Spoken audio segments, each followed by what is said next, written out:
안녕하세요. 연금이야기 차경수 작가입니다.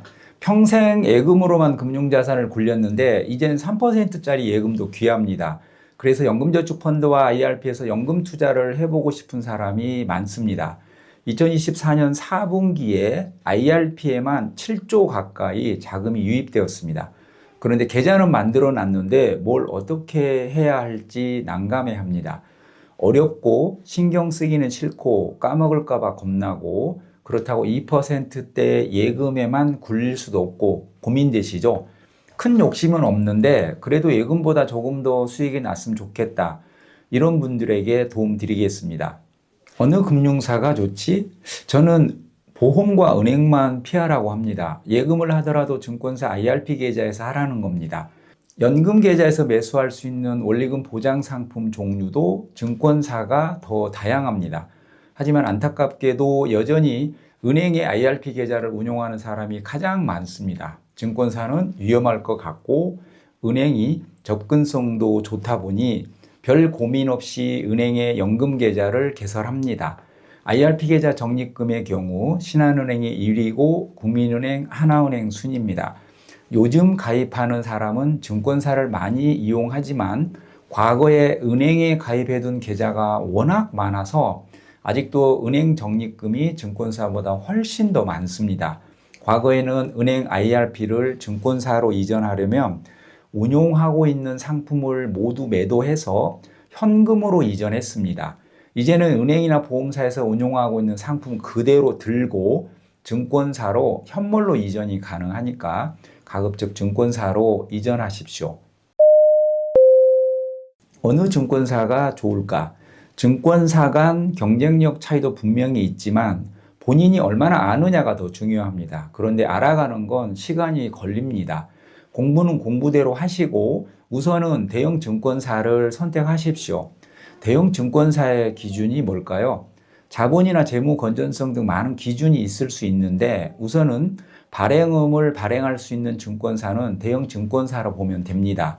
미래, 한투, NH, KB증권만 발행음을 발행할 수 있습니다. 나라에서 인정한 대형 증권사입니다. 또 하나 중요하게 고려할 건 현재 IRP 계좌나 DC 계좌 적립금 규모가 될 수 있겠죠. IRP 계좌의 경우 미래에셋증권이 11조로 가장 많습니다. 다음이 삼성, 한투, NH, KB 순입니다. 아무래도 이용 고객이 많고 적립금이 많으면 상품 라인업이나 전문성 측면에서 상대적으로 유리하겠죠. 퇴직연금 DC 계좌 적립금도 미래에셋증권이 11조 8천억으로 1위입니다. 2위가 삼성증권이고 3위 한투, 4위 NH, 5위 신한투자증권입니다. 4위까지는 DC와 IRP 계좌 순위가 같은데 IRP 계좌 5위는 KB증권이고 DC 계좌 5위는 신한투자증권입니다. 퇴직연금 DC 계좌의 경우 2위에서 5위까지 다 합해도 1위인 미래에셋증권과 비슷합니다. 증권사 퇴직연금 DC 시장에서는 미래에셋증권이 압도적으로 시장 점유율은 높습니다. 고객을 유치하기 위한 이벤트 같은 것에 현혹되지 마시고 연금 계좌는 가급적 대형 증권사에서 운용하십시오. 익숙하지 않은 앱도 이용하다 보면 금방 익숙해집니다. 연금저축펀드와 IRP 중 뭘 할까? 장기 투자하시려면 연금저축펀드에서 미국 S&P 500이나 나스닥 100 ETF 같은 지수형 ETF 자동 매수 걸어 놓으십시오. 럭비공 같은 트럼프가 어디로 튈지까지 신경 쓰며 살 필요 없습니다. 수십 년간 매월 무식하게 매수만 한다는 생각으로 지수형 ETF 자동 매수 걸어 놓으십시오. 성과금 타서 연말에 연차 수당 타서 한꺼번에 내야지 이러지 마시고 가급적 매월 적립식으로 납부하고 매월 자동 매수하십시오. 그래야 잊어버리고 장기 투자할 수 있고 수익률 보는 횟수도 줄어들고 멘탈이 유지됩니다. 연 600만 원을 초과해서 납부할 여력이 생기면 그때부터 IRP에도 연 300만 원씩 납부하되 300만 원은 거치식으로 한꺼번에 납부해도 괜찮습니다. 그리고 50대 중반 이후 자녀들도 다 커서 저축 여력이 더 커지면 연금저축에 연 1,500만 원, IRP에 연 300만 원씩 납부하십시오. 900만 원을 초과해서 납부한 금액은 모두 세액공제 받지 않은 자유로운 영혼 자금입니다. 이런 자유로운 영혼 자금이 은퇴 후 효자라고 했습니다. 적립식으로 연금저축 펀드부터 채우시고 자동 매수 걸어놓는 게 핵심입니다. 그렇다고 목돈을 쌓아놓고 수제비 반죽 떼듯 거기서 조금씩 떼서 적립식으로 매수하는 건 바람직하지 않습니다. 주식형이 무서우면 종목으로 조정해야죠. 우리나라 사람들이 미국 S&P 500 ETF에만 10조 넘게 자산을 운용하고 있습니다. 이런 명품주도 내가 사면 떨어질까 봐 고민되죠. 길게 보지 않기 때문에 고민하는 겁니다. 그래서 고점일 때는 떨어지기만 바라고 막상 떨어지면 무서워서 못 사고 또 요즘처럼 다시 올라가면 그때라도 살 걸 계속 이렇게 후회만 하게 되는 겁니다. 그래서 기계적으로 매월 자동 매수하라는 거고 거치식은 본인의 투자 경험이나 성향을 고려해서 위험자산과 안전자산 비중으로 조절하라는 겁니다. 소심형이라면 고수익은 포기하고 대부분 자산을 까먹지 않을 자산에 운용해야겠죠. 연금저축보험에서 몇천만 원이 증권사 연금저축 펀드나 IRP로 넘어왔다. IS의 만기 해지에서 수천만 원을 연금계좌로 이체했다. 퇴직연금 DC형으로 전환해서 억 단위 자금 포트폴리오를 짜야 한다. 억 단위 퇴직금을 IRP로 받았다. 이런 경우 많은 사람들이 안 까먹는 거로 해주세요 라고 합니다. 안 까먹는 상품은 예금밖에 없죠. 모두 예금에 넣어 놓겠다는 건가요? 라고 물으면 아니라고 합니다. 예금보다는 조금 더 수익이 나면서 안 까먹는 걸 찾는 겁니다. 원금 손실 가능성이 있으면 투자 상품입니다. 투자 상품이지만 사실상 원금 손실 가능성이 매우 낮은 상품 위주로 알려드리겠습니다. 현재 증권사 IRP나 DC에서 매수 가능한 예금은 3.1% 정도 이자가 나옵니다. 시중은행 이자보다는 높지만 머지않아 2%대로 내려가겠죠. 투자 상품이지만 사실상 예금이나 다름없는 코덱스 CD금리 액티브 ETF가 3.22%, 타이거 코퍼금리 액티브 ETF는 연 3.23%입니다.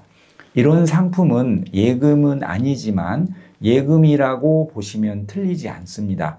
여기서 조금 더 수익을 내고 싶다면 머니마켓 액티브를 선택하시면 됩니다. 라이즈 머니마켓 액티브 최근 1년 수익률이 3.7%였고 원큐 머니마켓 액티브가 3.72% 수익이 났습니다. 이 외에도 수많은 머니마켓 ETF가 있습니다. 사실상 여기까지는 수익을 기대한다기보다 까먹지 않고 예금보다 조금 더 나왔으면 좋겠다는 사람들이 선택할 수 있는 상품입니다. 여기서 조금 더 수익을 기대하고 싶다면 채권 ETF를 고민해 보십시오. 만기 매칭형 ETF는 만기가 정해져 있어서 더 마음이 편합니다. 27-4 같은 숫자가 들어가 있는 채권 ETF가 만기가 정해진 ETF입니다. 타이거 27-4 회사채 액티브 ETF는 27년 4월이 만기라는 뜻입니다. 2027년 4월이 되면 그때까지 수익 난 거 주고 청산합니다. 마치 예금 만기 되면 이자 주고 끝내듯이요. 타이거 27-4의 경우 최근 1년 수익률이 5.65% 정도 나왔습니다. NH농협캐피탈, 신한캐피탈, 롯데카드 같은 신용등급 A+ 이상 종목으로 구성되어 있습니다. 이런 회사들이 망하지만 않으면 예금보다는 수익이 많이 난다고 보시면 됩니다. 27년 4월 만기까지 들고 가셔도 되고 도중에 매도해서 수익 실현을 하셔도 됩니다. 종합채권 ETF 중 사람들이 많이 매수하고 있는 종목이 코덱스 종합채권 액티브 ETF입니다. 최근 1년 수익률은 6.54% 정도 나왔습니다. 지금 매수한다고 앞으로도 이런 수익이 난다는 건 아닙니다. 작년에 비해 금리가 내렸기 때문에 이런 수익이 난 겁니다. 채권은 금리의 영향을 많이 받습니다. 금리가 올라가면 채권 가격은 떨어집니다. 그래서 단기적으로는 가격이 내릴 수도 있지만 금리가 아직도 중립금리보다는 높은 수준이라서 장기적으로 보면 아직도 메리트가 있어 보입니다. 이런 상품은 단기 투자가 아니라면 손실 가능성은 매우 적습니다. 연금저축보험 이전에서 목돈이 연금저축펀드나 IRP로 넘어왔는데 고민된다면 우선은 이런 안전한 종목들로 매수해 놓고 공부해 가면서 투자하십시오. 연금저축보험은 사업비 떼고 2.5% 내외 이자 붙여줍니다. 이렇게 붙여주는 공시이율도 계속 내려가는 추세입니다. 연금저축펀드나 IRP에서는 사업비 떼지 않습니다. 예금만 해도 2.5%보다는 수익이 더 나오고 예금이나 다름없는 머니마켓 액티브나 만기 매칭형 채권 ETF도 보험사에서 붙여주는 2%대 이자보다는 수익이 많이 나오고 있습니다. 은행이나 보험사에 있는 연금 계좌는 고민하지 마시고 증권사로 이전해서 잘 모르겠으면 이런 안전한 상품들로 운용하셔도 보험사에 두는 것보다는 유리해 보입니다. 적립식은 미국 지수형 ETF로 공격적으로 투자하시고 목돈은 분산해서 매수하시되 자신 없으시면 스트레스 받지 않을 안전한 상품 비중을 높이시면 됩니다. 올배당 많이 준다는 커버드콜 상품이나 핫한 테마 상품 쫓아다니지 마시고 마음 편한 투자를 하시라는 뜻입니다. 투자하실 때 가급적 은행과 보험사는 피한다. 누가 추천해도 내가 모르는 상품은 매수하지 않는다. 항상 투자 책임은 나에게 있다고 생각한다. 내 전체 자산 중 반드시 채권도 포함시킨다. 멀리 보고 지수형 상품 위주로 자동 매수한다. 이런 마음가짐으로 성토하시기 바랍니다. 연금이야기 차경수였습니다. 기업 강의, 개인 컨설팅 필요하시면 메일 주십시오. 또 좋은 정보로 찾아뵙겠습니다.